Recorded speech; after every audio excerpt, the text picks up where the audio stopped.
ഞങ്ങൾ 4 മക്കളാ വീട്ടില്. ഇവിടെ എന്ത് സാധനം കൂടുതലും കുറവുണ്ടാക്കിയിട്ടുണ്ടെങ്കിലും ഒരേ വലുപ്പത്തിലും തൂക്കത്തിലും അളവിലും നിറത്തിലും എണ്ണത്തിലും ഞങ്ങൾ 4 ആളുടെ പ്ലേറ്റിലും കൃത്യമായിട്ട് എത്തിയിരിക്കണം. എങ്ങാനും ഒരാൾക്ക് കുറയെ കൂടി ചെയ്താൽ ഞങ്ങളെ പാപ്പ ഞങ്ങളെ തവിട് കൊടുത്ത് പുറത്തുനിന്ന് വാങ്ങിയതാണെന്ന് വരെ പറഞ്ഞ് ഇവിടെ കിടന്ന് ബഹളം ഉണ്ടാക്കാൻ തുടങ്ങും.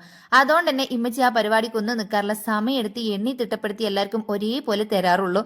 എന്തോരു സ്നേഹാന്നറിയോ, ചെറുതാ വലുതാന്നൊന്നും പറഞ്ഞിട്ട് ഒരു കാര്യമില്ല ഗൈസ്. ഏതായാലും ഉമ്മ ഒന്ന് നല്ല കപ്പയും ചിക്കൻ വരട്ടിയത് ഉണ്ടാക്കണം. എനിക്ക് ഉമ്മാന്റെ കപ്പേനും ബീഫിനേക്കാളും ഒന്നും കൂടി ഇഷ്ടമുള്ള കോമ്പിനേഷനാണ് ഈ കപ്പയും ചിക്കൻ വരട്ടിയതും. എന്തൊക്കെ കൃത്യമായിട്ട് തന്നാലും അവസാനം വീണ്ടും അടിയായിരിക്കും. അത് ഉണ്ടാക്കിയ ചട്ടിക്ക് വേണ്ടി, അത് ഉണ്ടാക്കിയ കയ്യിലിന് വേണ്ടി ഫുൾ അടിയായിരിക്കും. ഇന്ന് അടി ഉണ്ടാക്കിയ ചട്ടി ഞാനാണ് കേസ് വാങ്ങിയത്. അതിലോട്ട് ഇങ്ങനെ ആ കപ്പയൊക്കെ ഇട്ട് അതിൽ ആ ചിക്കൻ വരട്ടിയതൊക്കെ ഇട്ട് നന്നായിട്ട് മിക്സ് ചെയ്ത് അതും അടിയൊക്കെ ഉണ്ടാക്കിയിട്ട് കിട്ടിയതും കൂടി ആകുമ്പോഴേ ഒരു പ്രത്യേക രസമായിരിക്കും. അങ്ങനെ കുറെ അടിക്കൊടുവിൽ ഞങ്ങൾ എല്ലാവരും സമാധാനപൂർവ്വമായി ഇരുന്നത് അവിടെ തിന്നാണ് ഗൈസ്. അപ്പൊ ഇന്നത്തെ ഡിന്നർ ഇതായിരുന്നു. നിങ്ങളുടെ വീട്ടിൽ ഇങ്ങനെയാണോ അല്ലേ എന്നുള്ളത് താഴെ കമന്റ് ചെയ്യട്ടോ. അപ്പൊ ഇത്രേ ഉള്ളൂ. ബൈ.